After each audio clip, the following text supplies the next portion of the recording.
नमस्कार शेतकरी मित्रांनो. तर 3-4 दिवस मी गावी गेले होते, म्हणजे माझ्या माहेरी माझ्या भावाचं लग्न होतं त्यासाठी. तर मला बऱ्याच लोकांनी बरेच मेसेज कमेंट केल्या होत्या की ताई तुम्ही तिकडे गेलाय, तर घरचं कोणी आवरलं आणि एवढा मोठा गोठा आहे तुमचा, मग कामाचं कसं काय ॲडजस्ट केलं. तर म्हणजे पाठीमाग पण मी बऱ्याच व्हिडिओमध्ये सांगितलं आहे की आमचं जे गोठ्यातलं काम असेल, कधी माझे मिस्टर बाहेर गेले तर मी सगळं हँडल करते आणि कधी मी गेले तर माझे मिस्टर सगळं बघतात गोठ्यातलं. तर त्यामुळं आम्हाला कधी कुठे दोघांपैकी कोणाला कुठे जायचं असेल तर काही प्रॉब्लेम येत नाही, कारण गोठ्यातल्या कामाची आम्हाला सवय झाली आहे. कारण एक साधारण आता 7 वर्ष झाली आम्ही या व्यवसायामध्ये आहे. तर गोठ्यातल्या कामाचा आमच्या दोघांना पण एवढा जास्त काही त्रास वाटत नाही. तर जेवढा त्रास वाटतो तो फक्त म्हणजे चारा आणण्याचा. तर मी जाण्याआधी थोडा जास्त चारा आणून ठेवला होता आणि त्यानंतर मग माझे मिस्टर आहेत आणि घरी सासू सासरे असतात. तर मग चारा वगैरे आणू लागायला आम्ही कोणी नसेल दोघांपैकी एक तर ते मदत करू लागतात. आणि त्यामुळं बाकी कशाचा आम्हाला अडचण येत नाही कुठं जायचं असेल किंवा काय असेल तर, कारण आमच्या घरचे सगळे ॲडजस्ट करतात.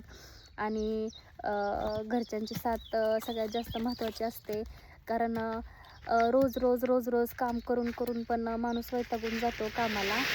तर घरच्यांची जर साथ असेल तर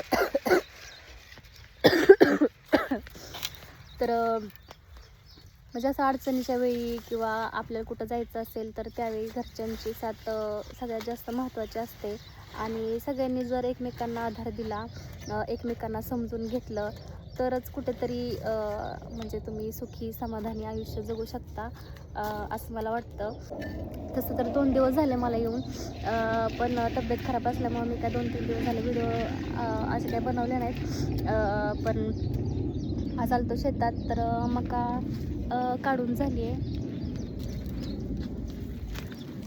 तर माझं काम असतं मका काढायचं आणि ह्यांचं काम असतं भरायचं. तर तर आत्ता वाजलेत 9:30 आणि आज जरा लवकर आलतो, कारण उन्हाळ्यामुळं जरा लवकर आवरायचं ठरवलं आहे.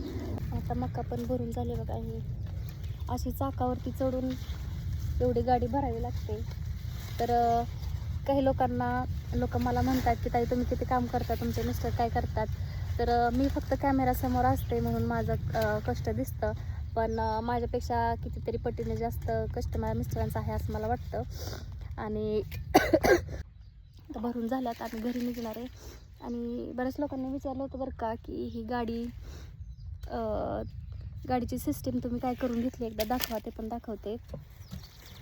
तर ही बैलगाडी होती आम्ही घेतलेली आणि तर त्याला असं हे ट्रॅक्टरला जोडायचं आम्ही करून घेतलेलं आहे. हे पिन टाकून असं बसवायचं आणि कुठं शेतात वगैरे गेलं तर वळवायला वगैरे पण सोपं जातं. आणि ह्याच्यामध्ये भरपूर चारा बसतो असा.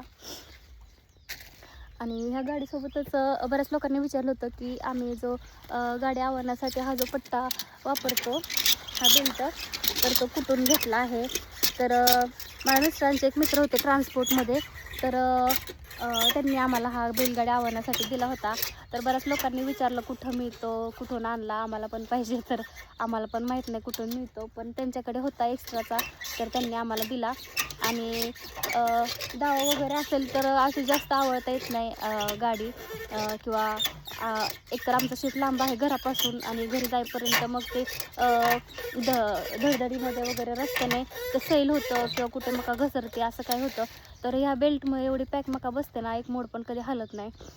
बऱ्याच लोकांनी विचारलं होतं की कुठं मिळतो हा बेल्ट, पण आम्हाला पण नाही माहीत कुठं मिळतो. तर माझ्या मिस्टरांच्या मित्रांनी दिला होता, ते ट्रान्सपोर्टमध्ये होते. ऊस जरी असला ना, ऊस आवरायला चांगला आहे. मोळे जड असले हलत नाही अजिबात. एकदा माहिती ना की बैलगाडी पडलेली. हो, एकदा आमची अख्खी बैलगाडी ऊस आम्ही घेऊन चाललेलो आणि ऊसाची अख्खी गाडी अशी काय झालेलं पडली ना, मोळ्या खाली पडले. सगळ्या मुळा घसरून निघण्यापेक्षा जास्त बेल्ट नव्हता आणि दाव तुटलं होतं ना. दाव तुटलं आणि सगळ्या मुळ्या रस्त्यावर पडल्या. तर असं काय नाही काय होतं, पण भारी सिस्टीम आहे ही. वाटलं. तर व्हिडिओ तुम्हाला कसा वाटला कमेंट करून नक्की सांगा आणि आपल्या यूट्यूब चॅनलला सबस्क्राईब करायला विसरू नका. धन्यवाद.